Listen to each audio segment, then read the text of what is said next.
আমাদের চাকলাহাট ইউনিয়ন আওয়ামী লীগকে তিনি আজকে তালামুক্ত অবমুক্ত করেছেন। সারা বাংলাদেশে সরকার গঠনের পথের এই প্রথম মুহূর্তে পঞ্চগড় সদর উপজেলা সভাপতি চাকলাহাট ইউনিয়নের সাবেক আপনার চুপ থাকেন কি বলছি চেয়ারম্যান জননেতা জনাব আবু দাউদ প্রধান, তিনি প্রথমেই যে কাজটি করেছেন বাংলাদেশ আওয়ামী লীগের প্রতি তথা আওয়ামী লীগের তৃণমূল পর্যায়ের নেতাকর্মীদের প্রাণের যে সংগঠন আমাদের চাকলাহাট ইউনিয়ন আওয়ামী লীগকে তিনি আজকে তালামুক্ত অবমুক্ত করেছেন।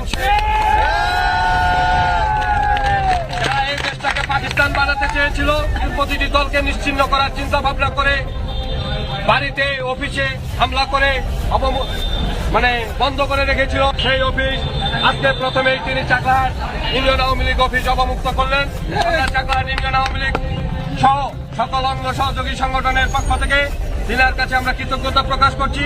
সেই সাথে আগামী দিনে যে কোনো মিছিল মিটিং আন্দোলন সংগ্রাম স্বাধীনতার সপক্ষের সকল উন্নয়নের ক্ষেত্রে আমরা না আওয়ামী লীগ না বিএনপি না জাতীয় পার্টি সকলে ঐক্যবদ্ধ হয়ে স্বাধীনতা বিরোধীদের পক্ষে থাকবো এবং